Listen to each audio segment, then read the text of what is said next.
नमस्कार, मी कुणाल पाटील, न्यूज महाराष्ट्र मुख्य संपादक। ठाणे महानगरपालिकेचा अजब कारभार आणि पैशांच्या उधळपट्टीचा करणारी ही धक्कादायक दृश्य आहेत मोगळपाडा गावाच्या हद्दीवरील जरीमरिया मंदिराजवळ असलेल्या ऐतिहासिक डावाळा तलावाची।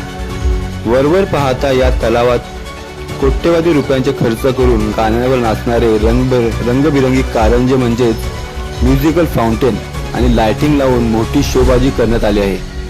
पण या लाइटिंगच्या मागे दडलेलं भयानक वास्तव आता न्यूज महाराष्ट्र टीम समोर आणत आहे।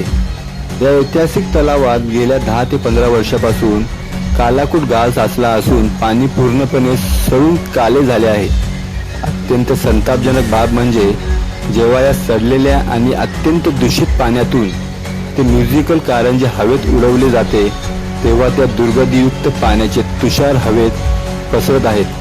त्यामुळे आजूबाजूच्या गृहसंकुलांमध्ये डेंग्यू, मलेरिया आणि श्वसनाचे गंभीर आजार पसरत असून स्थानिक नागरिकांचे आरोग्य धोक्यात आले आहे। पालिकेला तलावाच्या स्वच्छतेपेक्षा फक्त देखाव्याचा रस आहे का, असा प्रश्न आता उपस्थित होत आहे। लोकशाहीचा चौथा स्तंभ म्हणून न्यूज महाराष्ट्राने जेव्हा गंभीर समस्येवर आवाज उठवला तेव्हा प्रशासनाचे पित्तल उघडे पडले।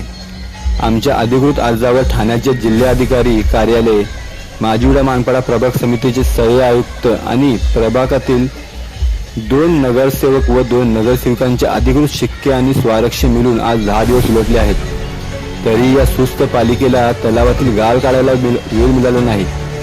जनतेच्या पैशातून गाण्यांवर नाचणारे कारंजे लावायला पालिकेकडे बजेट आहे, पण गावकऱ्यांचे जीव वाचवायला तलाव साफ करण्यासाठी निधी नाही का? पावसाला अवघ्या काही दिवसांवर आहे। या लाइटिंग शोबाजी बंद करा आणि तातडीने मशीन लावून या तलावातील गाळ साफ करा, अन्यथा हा तलाव ओसाडून संपूर्ण मोगळपाडा गाव बुडेल। या ऐतिहासिक तलावाची वाट लावणाऱ्या आणि गावकऱ्यांची जीवाशी खेळणाऱ्या सुस्त प्रशासनाला न्यूज महाराष्ट्राचा थेट सवाल आहे। पहिल्या पावसाची वाट पाहत आहात की गावकऱ्यांच्या जीवाची?